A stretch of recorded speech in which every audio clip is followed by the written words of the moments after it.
Hey there, everybody. Jim here with Fantasy for the Ages, ready to bring you another one of our 5 minutes or less book blast episodes.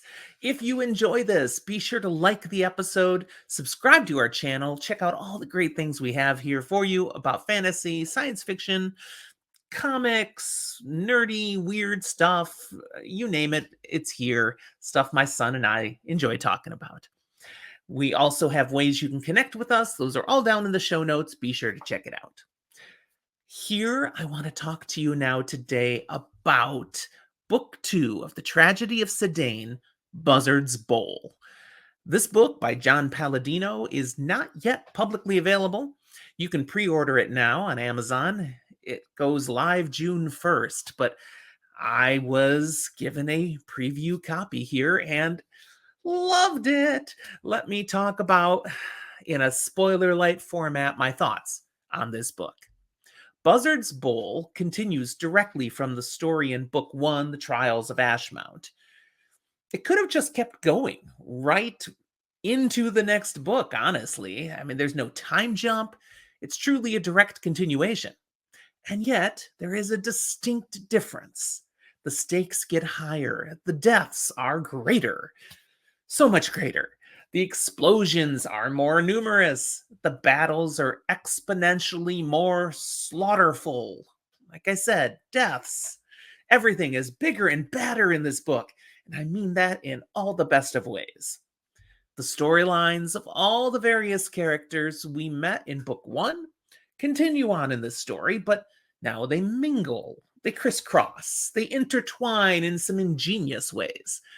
I enjoyed how Palladino brought the characters together in natural ways that flowed from the establishing events in Book 1.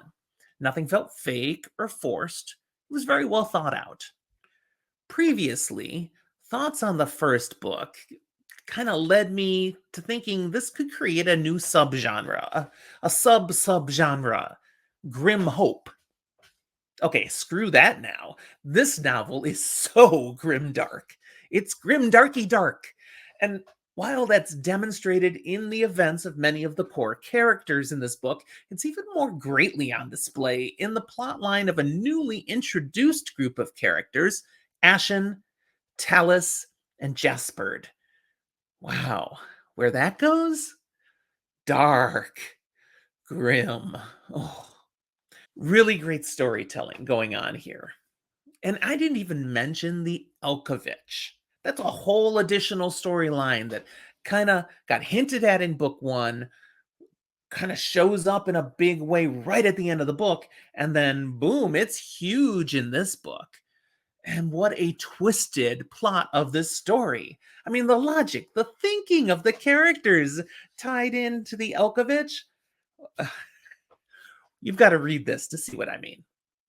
One side note, I did find numerous errors in the book, things that honestly should have been caught at the editing and proofreading phase. I know people did that job for this book, but they didn't do it well enough. Some things always do slip through to publishing, but the errors are at a much higher level here than the norm. Regardless, the story is so good, I just said whatever and kept on reading. I do not feel it diminishes the quality of the story. I just hope in future editions they'll catch some of these things and tighten it up a bit. I think you'll feel the same. The story is worth it. You will overlook the occasional wrong word or slightly wonky grammar choice. All right, that's what I've got. Oh, wow, Buzzard's Bowl. If you haven't read The Trials of Ashmount yet, go do it. Get it done. So when June 1st rolls along, you are going right into this next book. It is an amazing read. Hard to believe it's the first books of John Palladino, and I hope we have many more to come. That's where I'll leave you here today. Again, find us. We love interacting with our fans, so all of our links for social media, Discord, Patreon, they're all down below. And don't forget to like and subscribe. Thanks, everyone. We'll talk to you next time.